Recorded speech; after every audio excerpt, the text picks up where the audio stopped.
Hello there, welcome back.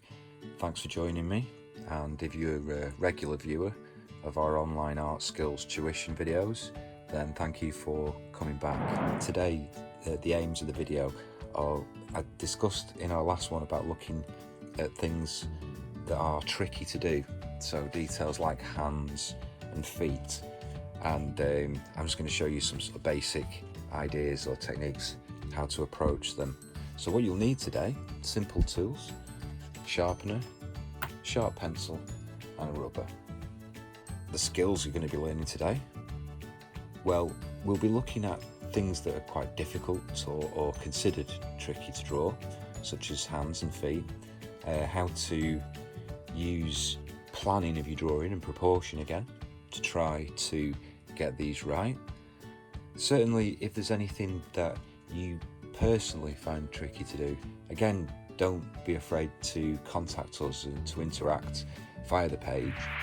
What we're going to do is, for whichever hand you don't draw with, we'll use that as a basic model, okay? And we'll look at using this model to explore different angles. Now, the important thing about observational drawing when you're looking at something is to really look and look again. In fact, looking perhaps isn't the right word, study I think is the word. Something that you've seen many times before, such as your hand, but rarely do you actually study it in detail and look very closely at the shapes, the tones, the shadows, and the mass of it, the three-dimensional object that's in front of you, whatever that may be. We often see things all the time that just become like wallpaper to us. We don't notice the details. So we're really that's what the trick is, the key is, with getting any drawing right, is to observe very carefully and to study the subject you're looking at. So in this case, the hand, what we're looking at then, first of all, is to break this down into simple shapes. So we've got this kind of large area here, this flat area of the hand, and then we're looking at where the thumb and the fingers, the knuckles, are positioned. Okay, so we could start off again as usual. We're going to sketch quite lightly, and I'm going to try and look for that flat shape. It might even help if you want to just to draw in an area where the wrist will extend into the arm and connect. And then let's just have a look at where that thumb sits. So this thumb is actually coming out at an angle like this. I'm creating a skeleton like we did with the cartoon characters. Very lightly sketching. Here's one knuckle, and the finger kind of goes off in this direction. Another one here. And then finally this finger kind of off in this direction. So we've got a skeleton, a rough idea of where we're drawing to now. So now we'll look very carefully and study and try and get a feel for. I can look at this negative space again like we did last time, and I can see an angle like this, a diagonal between the tips of the shorter finger and the next finger. There's a little bit of a gap there. Now what we notice with the fingers is we have a knuckle in the finger and they are hinged. Okay, so they're actually made up of several shapes. They're not just one line, one straight shape. So we can start off with that first wider area. Then we've got our second one. I'm still sketching very lightly.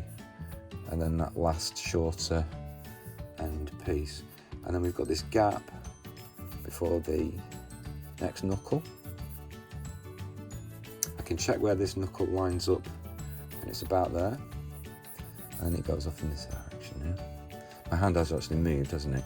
That's okay at this stage. Okay, I can see a diagonal between the tips of those fingers. Now working this way to the tip of this finger here. And again, we've got this, looking at that negative space. And then we've got this line comes down and then kind of juts out, folds in, this curve for the start of the thumb, and we've got this kind of shape to try and find, haven't we, here? Bit of a rounded end on the thumb. That's It's quite a straight top on that nail, and then this knuckle comes out, and then we've got the larger section of the thumb. So we've now got a rough draft of how this hand is going to look, and this is where I always say we're going to need to work on this, aren't we? So it might be that we need to move, change position, rub things out. Perhaps the proportions were wrong on that thumb. Okay, trying to get it a little bit more as we were looking at it. It's important at this stage, actually, put my hand back, to carry on observing, to continue, whether you're drawing flowers, a still life, you might be drawing a model. No matter what it is you're drawing, you're looking very carefully at the subtle shapes. Okay, there's not a straight line along that finger. It kind of sinks in at the intervals, the knuckle, etc. And this knuckle sits over, it comes in front.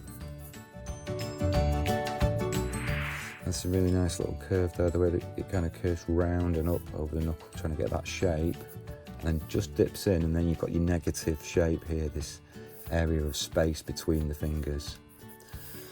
Okay, so this might be getting to a stage now where you're happy with it.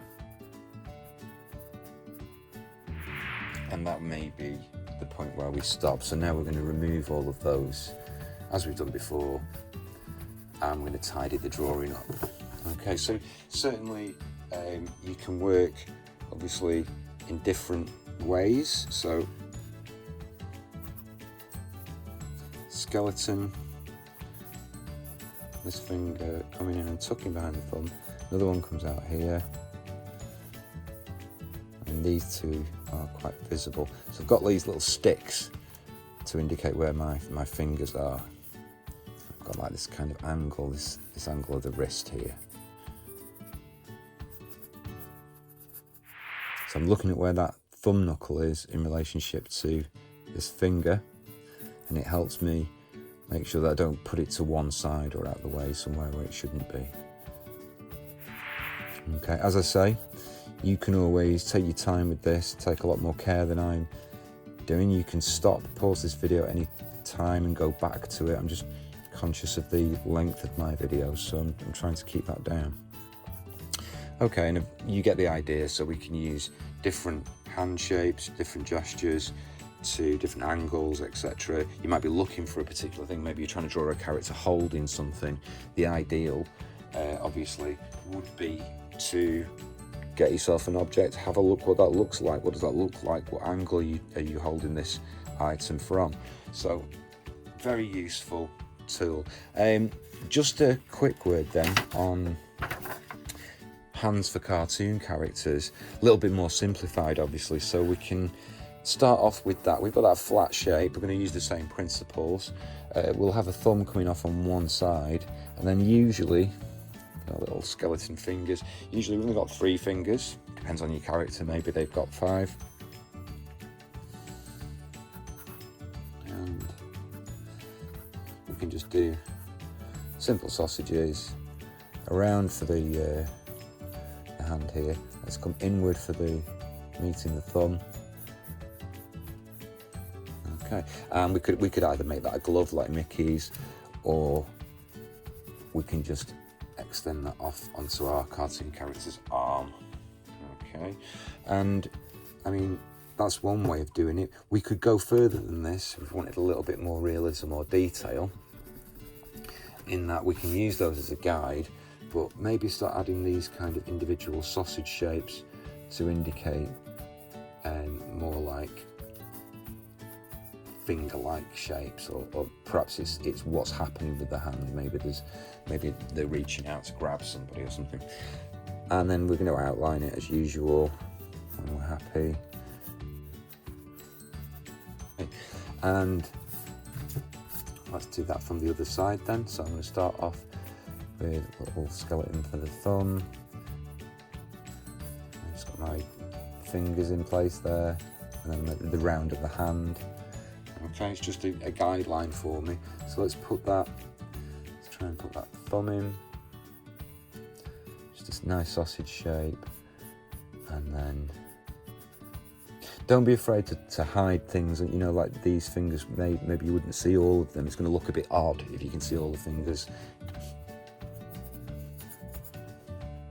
We could try a fist then, so we've already looked at this in real time, but let's just try and simplify it for a cartoon drawing. So I've got my skeleton, roughly, and more simple shapes, more simplified.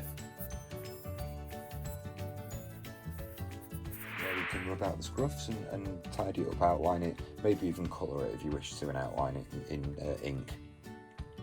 So just to finish off then, let's have a look at some feet. Feet can be quite tricky. Again, it's all about trying to separate it into the simple shapes that make up the whole of the foot. And this, of course, comes down to observation again, to looking and looking again. But let's just have a look at the foot shape. So we've got the leg, the ankle coming in, and then it tends to curve into a flat there, curve outwards this way. You've probably got an ankle around here. We've kind of got that heel shape here, this rounded, and then the base of the foot kind of curves upwards. The front of the foot is where we'll find these toes, and what I'm going to do is I'm going to suggest just a couple there, because we're looking at a side-on view there, aren't we? So again, don't be afraid to hide things. Let's look at a different angle so we can see some toes. Maybe we can see, so we've got that back heel, that rounded, we've got, it comes upwards, and then we've got that curve, and then we're going to use like a separate area here. You can do your skeletons again. Depends which foot we're working on here, but let's say this is a right foot, so the larger toe is going to be first, and then they're going to get gradually smaller, aren't they? And when we're happy, we'll outline. So just to finish off, I just wanted to talk about making your character looking like they're standing in reality as well. So where we've got the foot coming down, we've got this, so it comes out as we've got this kind of rounded heel, comes up, out like that, and that's where this is the left foot, so we've got a larger toe, and then these sausages in front like this until the smaller one at the end. Okay, but just to make it look like we're standing on solid ground as well, let's bring these curves and then flatten them off like this. And same with that, we'll bring this foot up again, but then here at the heel, we'll just flatten it off again, like so. Maybe we've got a bit of an ankle coming out over there. Don't be afraid to bring these toes up, because they're longer than just the tip of the toe. There's more to it than that. They extend up the foot. Okay, that's brilliant. Drawing, I need to improve it. Okay. And what I've done wrong there is that that's too much of a flat line, and toes tend to kind of sort of curve like a point a little bit. So I think let's just try and redraw them again. And then I just brought that larger toe just back in again. The technique in order to get these things right, number one, to study the subject that you're looking at and the shapes, and really continue throughout the drawing to go back to. Don't forget about the object you're looking at and focus too much on just the drawing. That's when it starts to distort and look strange. Keep on looking, keep on observing what you're drawing. Break it down into simple shapes, lightly sketching.